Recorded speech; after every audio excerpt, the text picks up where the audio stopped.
We're so glad you've joined us on the ERLC podcast to explore how the Bible addresses important cultural issues pertaining to life, religious liberty, marriage and family, and human dignity, and how we can walk in wisdom for God's glory and for the flourishing of our neighbors. If you're enjoying this podcast and find it helpful, please leave a review wherever you listen. This will help more people find and benefit from what we're learning together. We are grateful for the time you take to join us for these conversations.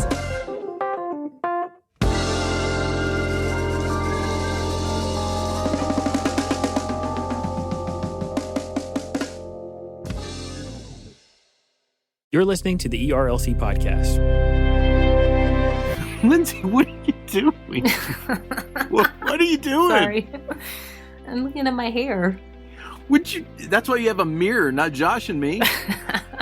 It's my FaceTime mirror. My gosh. Oh, mercy.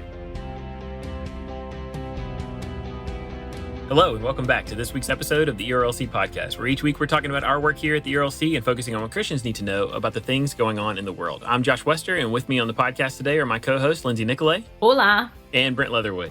Good day, y'all. And later in the show, those are some great hellos, by the way. I got to tell you, that was some really quality stuff there. Later in the show, we're going to be talking to a special guest who is one of our very dear friends, Dan Darling. We're excited for that conversation later in the show. But so we can get into it and talk about the week, Lindsay, tell us what the ERLC has been talking about this week. Okay, guys. So a couple things that we're focusing on this week. First off, we have an article by Hough. He's a pastor in Houston, and he just talks about how other pastors can shepherd their people through the suffering that's happening in the midst of the coronavirus. So he titles it 3 Ways to Lead Christ's Sheep Through the Valley of the Shadow of COVID-19. So he just gives some points of things to focus on as pastors are leading their people. And then next, we have an article by Ericka Andersen. She talks about how the quarantine is actually an opportunity for churches to emerge stronger. And of course, we know as the church, the Lord has told us that the gates of hell will not prevail against the church. So the Lord is building his kingdom, even in the midst of not being able to meet together in person. But she has a paragraph that says this. I thought it was really good. It wasn't Sunday morning that did the trick. It's not Sunday mornings alone that will do the trick now, especially given that many churchgoers only attend once or twice a month. The Sunday service, a quartet of monthly touch points, can be a foundation for ministry, but the integrated depth of daily community, service, prayer, and life together will be what leads to a thriving church and to the Lord adding to our numbers. So just a focus on calling the church to do things beyond just a Sunday morning in order to invest in their community and in their neighbors. What I like about what Ericka is saying here actually picks up on a thread of a conversation we've been having around the office via Slack, our internal communication app. But one of our colleagues had said this morning what he's wondering if in this season, if actually some of our churches that have a really strong developed sense of kind of a communal spirit will actually emerge through this in many ways unscathed. And that's probably talking about a lot of our rural churches, our smaller churches, which are the backbone of the Southern Baptist Convention. But I just thought that was an interesting thought. And it seems like Ericka is picking up on that same theme. And finally, we have our co-host, Josh Wester, with an article about religious liberty. And religious liberty has been making the rounds on the Twitter and the social medias lately, whether it's people saying that we need to lay aside religious liberty right now in the midst of the pandemic, or it's people highlighting the importance of religious liberty, such as Josh.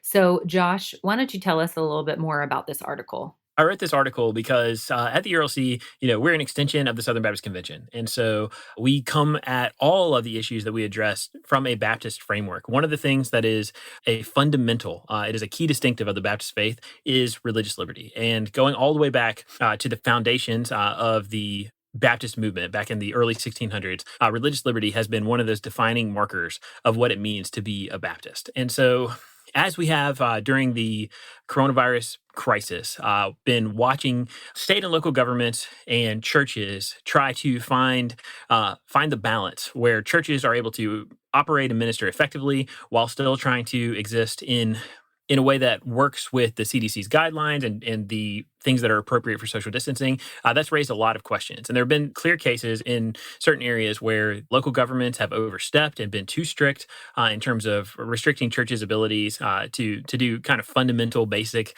things. And so I wrote about this just to try to reinforce why this doctrine is so important to Baptists.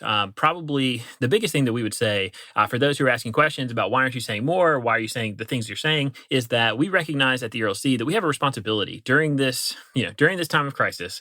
We have a responsibility to try to help all churches do everything we can to safeguard and protect public health. And so that means that we are, while we are being very vigilant in trying to protect religious freedom, we are doing all that we can to try to help promote churches and local governments and state governments cooperating and working together effectively in order to safeguard public health. And so anyway, that's some of what I wrote about in this article, in addition to kind of covering the Baptist perspective on religious freedom and why it is so important. And Josh, what I really appreciate about this piece is that you're very clear to say, look, just because you are a religious person, or in the Christian sense, just because you hold a Bible, doesn't mean that you get to break all the rules.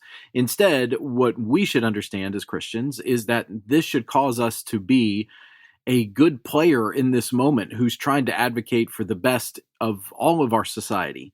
And so I appreciate your heart about this and why religious liberty is important in a time of pandemic or in a time where everything's completely normal. It's a really important article, so we're thankful that you wrote it, Josh. Of course, on a lighter note, you told listeners that you would keep it brief.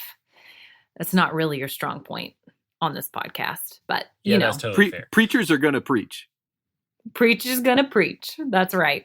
So Brent and Josh, that is your look at what's happening on ERLC.com. Hey, thanks, Lindsay. And yeah, you're right. Brevity's not a strong suit. But anyway, moving on quickly. Brent, tell us what you're looking at in the world of culture this week. Well, it was another busy week in culture. So starting on kind of the coronavirus front, there's a few reports that I thought were really interesting for our audience. So one is cell phone data that is coming out of Easter weekend. So a lot of us probably don't even realize it, but we just provide tons and tons of data to cell phone operators, social media, folks digitally. So most of it is anonymous. But one of the interesting things that has come out of that was when people stopped going to church. The Washington Post looked at this cell phone data, and they found that Americans' attendance at religious services on Sundays began dropping pretty dramatically in March. And basically it led to that churchgoers in every state across the union stayed home on Easter, which I think is just really interesting. Georgia actually clocked in with the largest percentage drop in church attendance through Easter weekend. And I think, again, that just shows that Christians have been actually at the forefront of social distancing guidelines. Yeah, Brent, that's striking. And when you think about, well, actually, Dr. Moore, in his article that he posted on Easter at Christianity Today, he talked about that, just kind of anticipating empty churches on Easter Sunday and the meaning of that. So if you missed that, we'll link to that in the show notes. That would be a great thing for people to go back and check out, because it spoke to kind of the spiritual aspect of this. What we're seeing here was an actual reality. Mm. Well, I'm glad you brought up that point, Brent, because when I first saw this story in our culture section on our show notes, I was thinking, well, why is this a story? Because is it the data? Because we know that we would be at home because we're supposed to be at home, but I feel like by you saying that Christians have helped lead the way in social distancing efforts. And I think it's the stark reality that this pandemic has caused us to change up our lives in ways that we have not seen before. Another report, and I thought this was interesting in light of the fact we are here towards the end of April. April is Second Chance Month. Our partners over at Prison Fellowship do a great job highlighting this for churches and providing resources for how to serve vulnerable populations, be it victims of crime, those who are part of the justice system and affected by the justice system. Well, so this one was interesting. 73% of inmates at an Ohio prison have tested positive for coronavirus. And look, I think we've talked before, there are vulnerable populations that maybe just don't leap to the front of your mind. This is one of them. So there are a number of cases here, and I just think it's interesting as Ohio weighs reopening, which it looks like they're going to start doing next week, just like many other states. It's going to be interesting how they deal with numbers that increase, just like this Ohio case. Well, and one of the points that you have in here is that the large number of positives for the coronavirus is due to the fact that there's an aggressive testing program, which That's many right. have talked about needing throughout the United States. That's right. And I'm going to say a buzzword here that's really important to our friend Joshua Wester. So every state is going to handle this sort of phased reopening just a little bit different. Josh, what's that called? Yeah, Brent, you're talking about federalism, which is, one of the most important things. That's right. And I love it because situations on the ground are different in different places. And so it makes all the sense in the world for our approach to be in view of having control on the ground at the most local level possible. So that another word for that is subsidiarity. And so this really makes sense to me, this kind of phased reopening and giving a lot of control to governors, and then even down to at the mayoral and county level to determine what they're going to do in terms of phases of reopening. That's right. A little civics 101 for our audience here. Yes, Lindsay. That's good. I need to go back to civics class. I was just going to say, yesterday I watched the mayor for Nashville talk about reopening and the different phases and when we're going to try to start that. And it just is it's surreal that entertainment, sports, going back to work isn't even until phase 4. And so just to hear his warnings too, that if we get a rise in coronavirus cases, that we have to go all the way back to square one, just not something that in reality, I think we thought would take so long. That's right. To my point about how each state is handling this a little bit differently. So there was a report on Thursday that Texas is looking at budget cuts to the state budget as deep as 20%, which is a huge cut in funding in that state. And who knows what is going to happen in other states. Speaking of other states, CNN came out with a report highlighting the different states that require you to wear a face mask or a face covering in public. Yeah, that's something we talked about last week. It seems such a striking picture to think about life here in the United States for people to be leaving their homes wearing these, face coverings or face masks, because for us, that is just a totally foreign idea. It's something that, like, when I think about people wearing a face mask, I typically default to old Westerns where you have a bank robber who comes in with a bandana covering his mouth so he can kind of mask his identity. But that is not something that Americans are accustomed to at all. And it's going to be, I think it's going to be, again, to use Lindsay's words, surreal to experience this over the next weeks and months here in the United States. Well, I went out to Target this past weekend and I had I'm not surprised at all that you went out to Target. I just wanted to say your first thing was I went out to Target. I haven't been to Target this whole time, and I broke down and finally went to pick up something, but I don't have a mask. I just ordered one, but I wore a scarf and I felt wrong. I felt like a bandit going into this store. It just feels so wrong, but it's the right thing to do, but it's just so foreign to us. Well, I'll say that our friend Charles Smith, who was on the podcast not that long ago, said, I think he posted on Twitter and said that his wife reported back that going to Target with a face mask on just takes a lot of the joy out of her Target trips. And so, do with that what you want. So, Brent, you mentioned 7 states. What are those states? So the states that are highlighted in this article are New York, New Jersey, Connecticut, Hawaii, Maryland, Pennsylvania, and Rhode Island. And to your earlier point, Lindsay, there are probably going to be certain municipalities or cities like Nashville that recommend also utilizing masks. And so that's just going to be something that is probably unique to each of our own experiences wherever we are, and for those of us or those of the folks in our audience. One thing I also wanted to highlight is perhaps a preview of things to come. So Vice President Pence spoke at the U.S. Air Force Academy graduation this past week, and it was just interesting. They had put out the chairs. They were 6 feet apart for all the cadets that were graduating, and all the folks that were up on the stage were socially distanced as well. He was greeted on the tarmac by the governor of Colorado, who was wearing a face mask. that just may be a preview of things to come as certain states look at reopening. On the domestic front, President Donald Trump this week said that he is going to sign an executive order that temporarily halts immigration into the United States. It was clarified a little bit later in the week it's going to be a 60-day ban. Now, administration officials said that the order wouldn't make any substantial changes to the current U.S. policy. Why is that? Because even without an executive order, the administration has already all but ceased nearly every form of immigration into the United States. Most of the visa processing has been halted, and really no one can apply for a visa to visit or move to the United States right now. Elsewhere, on the economy, further signs that this recession that we're probably very clearly in is extending. Another 4.4 million Americans on Thursday filed for unemployment benefits. That staggering number means we are nearing 30 million Americans in just the past few weeks who have lost their jobs. So, Brent, is that what they mean when they say first-time filings? Like these are people who are filing for unemployment the first time? The very first time. So these numbers are on top of the previous weeks. And so we mentioned this last week. Lindsay was the one that called attention to this. But just to further cement this for you in your mind. So over the last 10 years, the American economy has created 22.2 million jobs. Over the last 5 weeks, we have lost now 26.5 million jobs.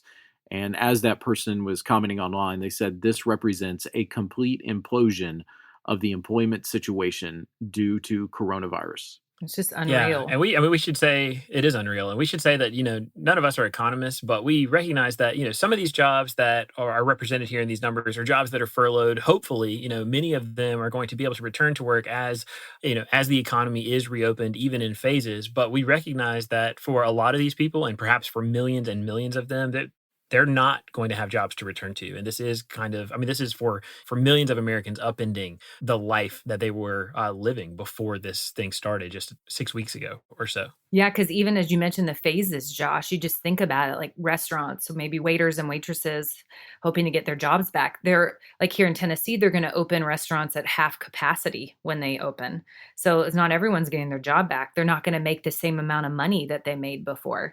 So it's going to be something that goes on for the long haul. And I'm really interested to see, and as we talk about in the weeks and months to come, what the overall effect on our economy is. Yeah, and that certainly brings to mind for me, I want to be mindful about and prayerful for our Southern Baptist pastors and ministers who are going to be helping individuals and families navigate this really hard season. And so they are on the front lines in so many ways that I think most of us just can't even appreciate.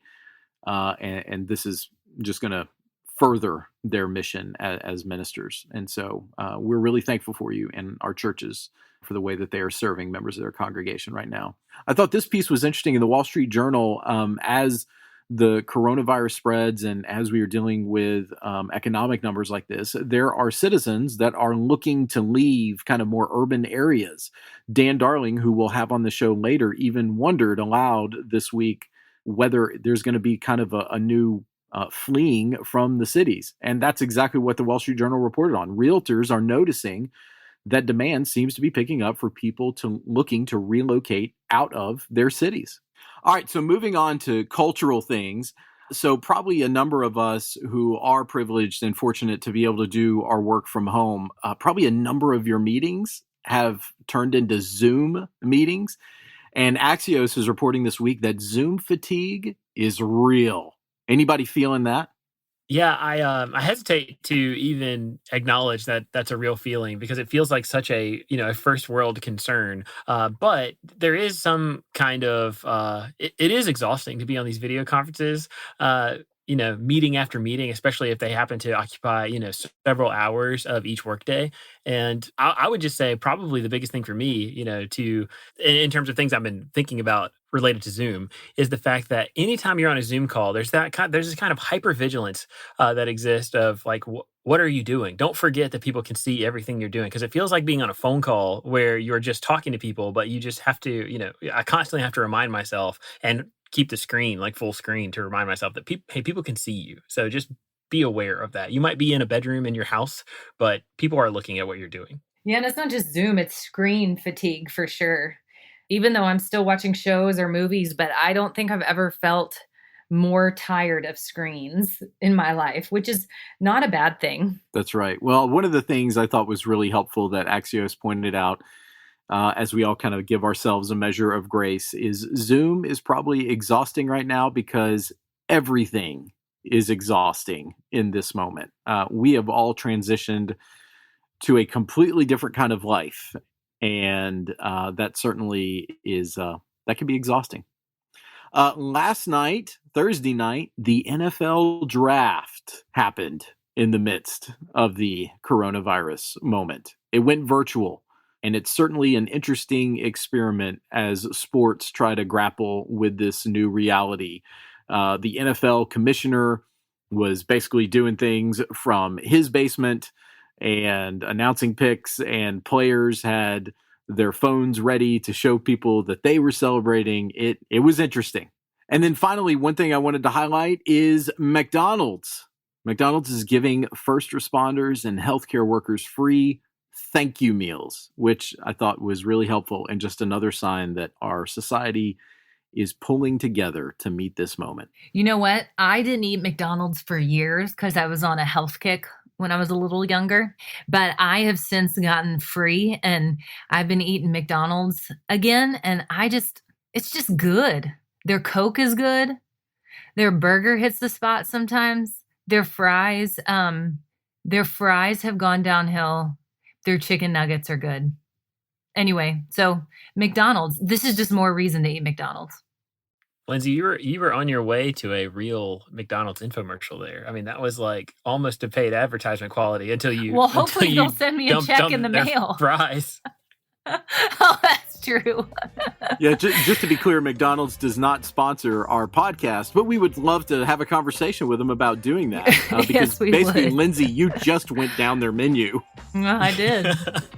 All right, well, Lindsay and Josh, that's your look at This Week in Culture.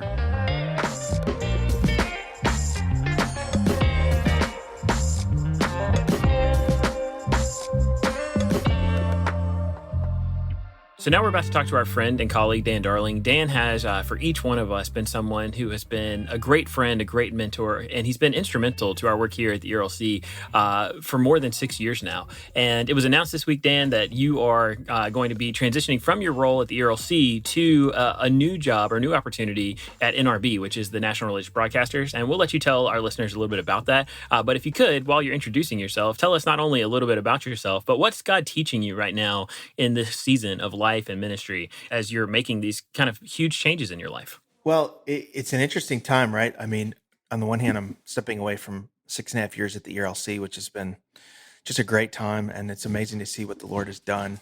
Been able to kind of equip pastors and church leaders to advocate for Southern Baptists and really build something that's been fun. And then we're also in this weird time of a pandemic where we're just kind of not sure what the future looks like and all working from home and all that. But I am excited about going to NRB. I think, I've been in some form of communications my whole life in terms of, I've thought about it like words have kind of been what I've done for most of my life, like whether preaching or writing or leading communications, editing, all that stuff. And so it's kind of makes sense for me to be going where I'm going. And really, I'm excited about kind of equipping the next generation of Christian communicators.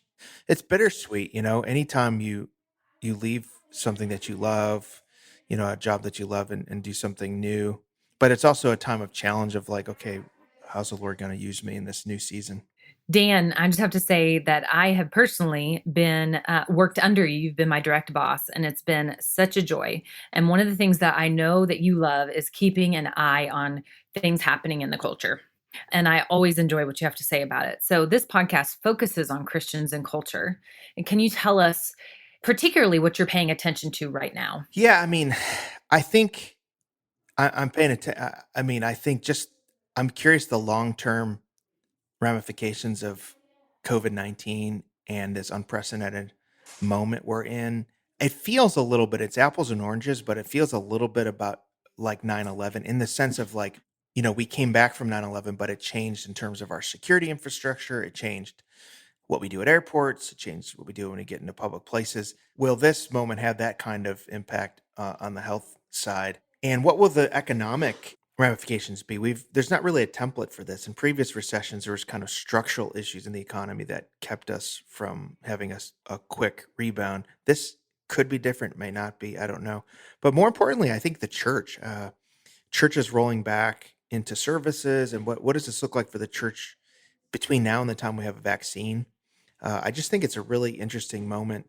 I think personally, spiritually, I'm praying that, out of this time, there could be kind of spiritual movement, spiritual revival, awakening among God's people and perhaps of people turning to God. I think we're all recognizing how vulnerable we are. I mean, has there ever been a time in the world before where like the whole world was basically at home and there's nothing going on in our streets and there's massive unemployment? Are people going to realize how vulnerable we are, that we're not really self-made, that we're not as strong as we think we are, and maybe turn toward God? I don't know. I pray that's the case. And so those are kind of the things I'm thinking about. Just your answer right there with our second question just shows why I was kidding before, but it's true. You are kind of a spokesman for human dignity. And that topic has always been important to you. And I've so enjoyed the ways that you have ensured that we talk about that at the ERLC, and particularly with your book, The Dignity Revolution. That's one of my favorite books that any of our colleagues have written.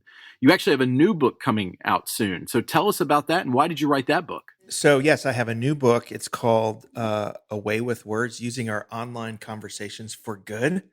This is kind of just a look at the way we communicate in the digital age. How should Christians interact online? There's been a lot of good books on screen time and digital Sabbaths and handling all that with your family. I think those are really important. This is really not what I'm doing. The case I'm making is, look, these tools like social media and the internet and blogging and everything online, these are here to stay. Like we're not going back. We're not going to suddenly become Amish. So how do we interact in this space? And it's interesting to me, the Bible has a lot to say about words. Ours is a spoken faith. Like Jesus is described as the Word of God. In Hebrews, it talks about how this is how God is communicating in these times. We have the written Word of God that is God speaking to us. In Genesis, it talks about God, speaking the world into existence. And so we have a God who speaks. We're made in the image of God, and part of how we image Him is how we communicate. So, it's very important that we think about this. And so I just kind of wanted to think through, how do Christians do this well? This is not me saying I've always done it well. In fact, I share some stories about ways I have not communicated well online, or had to apologize, or had to take things down, or just, looking back at some things I've done. But just how do we navigate this in this environment? So I'm excited about it. Hopefully it'll be a help to Christians. Yeah, we're looking forward to that, Dan. You're a great and prolific writer, so I really enjoy the things that you write. So you, speaking of writing, you shared an article on your site about your transition to the NRB, and you talked about some things the Lord has taught you through your time at the ERLC, and we would just love for you to tell us and tell the listeners a little bit about some of those things. Well, I'm glad you asked that. I mean, look, I've learned so much here. I've flourished so much in the last 6.5 years. I mean, in the summer of 2013, Dr. Moore had just become president of ERLC. I was very excited about that. I had followed him. I had been influenced by his writing.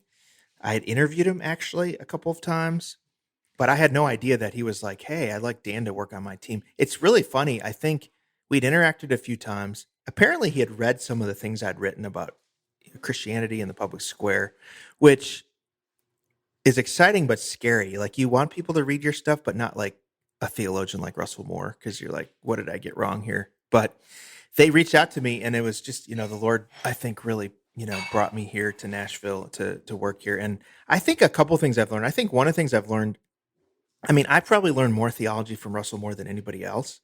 I've had car rides with him where I've just learned so many things. I asked him a lot of questions about eschatology, about ethics, about, studying the Bible. I also have learned, the one thing I've learned from him is he is very convictionally Baptist in his bones, but also very open-handed toward other Christians, right? So he's taught me how to like do that well, to where, in the nature of our work, we work with a wide variety of denominations. And I think that's been a good thing to learn. And I also think, this has been an interesting season in terms of the public square, like the last 6 years, a lot of shifts in American culture. How do we stand for what we believe? How do we message the truth of the gospel? How do we love our neighbors and speak up about these things, but also do it in a way that's convictionally kind and our words are redemptive? I think those are the things I've learned during this time. Man, that's good, Dan. So one of the things that we love about you is your love for the city of Chicago. Whether it's the Cubs or the Bulls or just the Chicagoland culture, you just do that well. And there are times where people will maybe even dare to insult or disagree with you about Chicago and the culture that's there. And you often go on what we lovingly call around the office a cranky Yankee rant. Yes, that's right. Dan, just give us a sense of your love of Chicago and how that has spawned your cranky Yankiness. Yeah, so it's funny because when I get off on one of those things, it's just like natural. But it's one of those things where, like, if you asked me to reproduce it, I couldn't. So it's kind of like, you create this art and then just see how people enjoy it. So the cranky Yankee stuff is just art form. But right. So who's better, Dan, Jordan or LeBron? Oh gosh, it's not even a question. I don't actually hate LeBron. I think he is special and one of the all-time greats. But there's no question Jordan's number one. Here's the deal. By the Jordan's third year, Magic Johnson and Larry Bird were calling him the greatest of all time. By his third year. And LeBron is great, but we're at the end of his career and we're saying he might possibly be. So I think that tells you everything you need to know about the two. And Dan, who has better food, Chicago or the South? See, I stepped on that landmine like several years ago. Most of my colleagues are from the South. And I just offered the idea that maybe there is good food above the Mason-Dixon line. And it was just roundly criticized. I've come to kind of amend it, having been in Nashville for 6 years and loving Southern cuisine. So I don't make that mistake anymore, but I'm here to say Chicago has great food. That's all I'm here to say. I'm here for that. So Dan, when I think about it, and I hate to go back to it, but I just can't let it go, man. So the cranky Yankee thing for a second. If you don't know Dan, one of the things that you need to know is that, like Lindsay said, is incredibly prolific, and he's always got a million plates spinning, a million writing projects going on. He produces content faster and better than almost anyone that I know. But one of Dan's, things he's not wild about are productivity tips of other people who are oftentimes less prolific or productive than Dan is, telling him how to get things done. And so anyway, our friend Andrew Walker, who's at Southern Seminary now, recently tweeted and said, hey, if you want to help Dan Darling out during the shutdown, send him all your productivity tips. And many people, either to just kind of stick, to rub it in, or to, maybe just genuinely be helpful, decided to just pile on Dan's Twitter feed and drop their wisdom for how to get things done.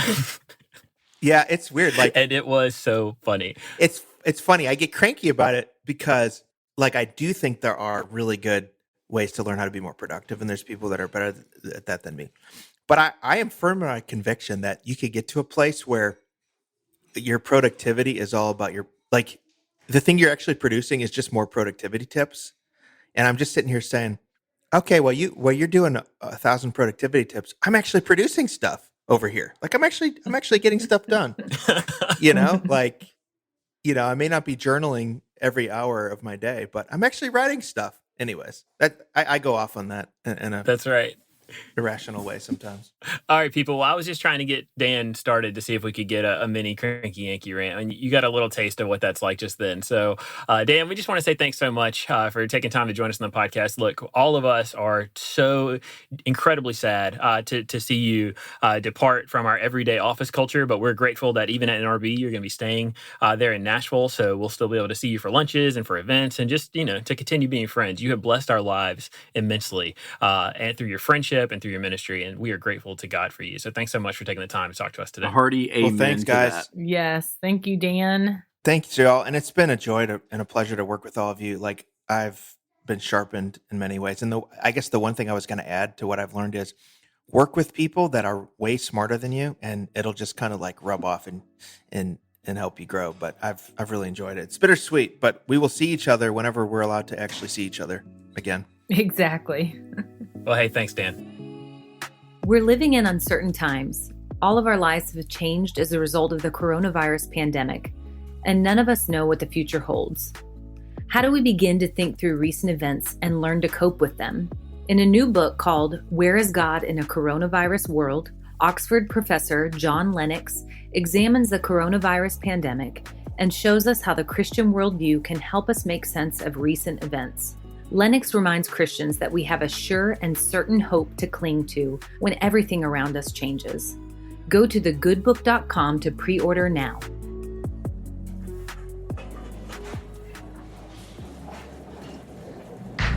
So now it's time for the lunchroom, where every week we tell you the things that we've been talking about with one another. So Brent, tell us what's on your mind this week.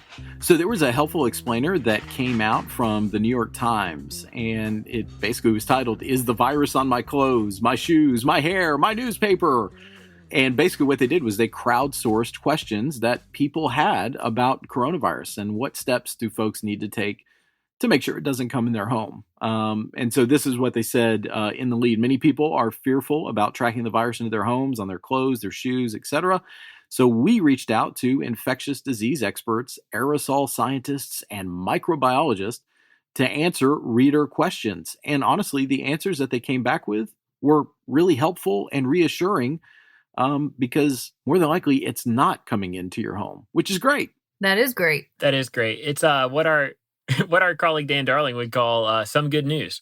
Some good news, absolutely. Which is exactly what we need in this moment. And so that's really good, Brent. Mine, I got to tell you, is not actually going to add any value to your life unless you really like to watch things that are awesome. So one of our colleagues posted a video, and we will link to it so you can see it. But basically, it is a compilation of stunt guys and stunt women put together this video of them trading back and forth, basically stunt moves that it looks like they're holding their phones using their camera and kind of trading back and forth, basically like, stunt like either kicks or punches or whatever. But it's just 2 minutes of absolutely mindless humor. And so it resonated with me, though, because one of my close friends from my hometown is actually a professional stunt guy who has worked on, some things that you might have seen. He was on the AMC series Turn. He was actually in The Walking Dead, and he is, still up and coming in his career as a stunt guy. So this video just drew my attention. But again, just 2 minutes of mindless humor, and we'll link to it for you to check out.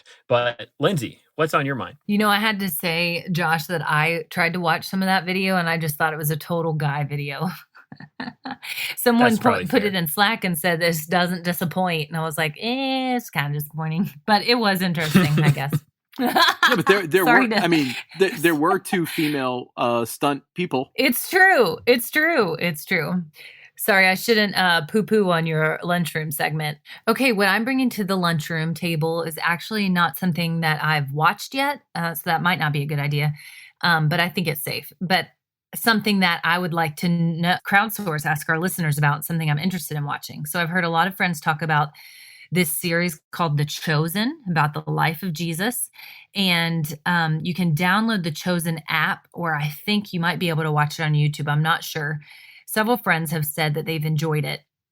So I've been interested in it, thought that maybe me and my husband could watch it. If you're a listener and you've seen it or you've heard something about it, we'd love to hear from you. Just email info@erlc.com and let us know about it. That's awesome. So thanks, Lindsay. And that brings us to our final section before we sign off, which is the inbox. So why don't you tell us what's in the mail this week? So our question that we have for this week is, there's been a lot of conversation about Christians in the 2020 election. What resources would you recommend for Christians to think about this issue? Yeah, I would say as a baseline, Dr. Moore's book Onward. It was for me as a person who is a Christian who is very engaged politically and definitely tries to think carefully about politics. Onward was one of the most helpful books that I've ever read in terms of applying the gospel to not just cultural issues but politics specifically, and helping Christians think through that. So that's the first one that I would recommend. Brent, what would you say? Well, I would echo your sentiments about Onward. So, when in my previous professional capacity, that was specifically in politics, when Dr. Moore's Onward hit, I just thought it was just a great roadmap to how a Christian should think through politics, and it certainly affected my thinking about things. Another one that's come out a little more recently is How the Nations Rage, and that's by Jonathan Leeman. Leeman is the editorial director of 9 Marks, and he is an elder at his SBC church just outside of Washington, D.C. And I think what Jonathan Leeman does in that book is just a really helpful deep dive into understanding why things are partisan, why people have different worldviews, and how that affects their politics. Just really helpful. And so I think it's a really good complement to what Dr. Moore is driving at in the book Onward. Hey, thanks, Brent. That's also really helpful. And one final resource I would recommend is One Nation Under God by Bruce Ashford and Chris Papalardo.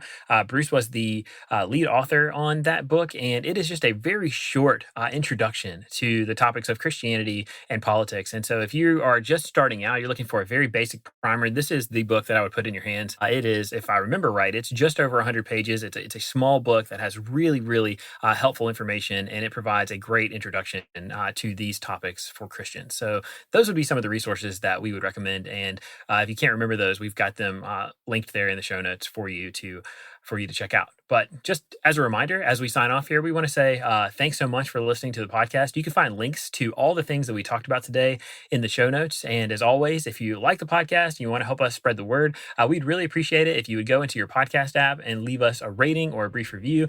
To leave the rating, spoke to someone this week and just told them it takes literally about 5 seconds to do that. So it is not very burdensome, but we always appreciate you taking the time to do that. And it helps other people discover the podcast. And so if you want to help promote it to even more people, you can share the episode on social media and let people know you're listening. It helps more people discover it. But for Lindsay, Brent, and myself, we want to sign off now and say thanks so much for listening to the podcast. We'll be back next week with more content.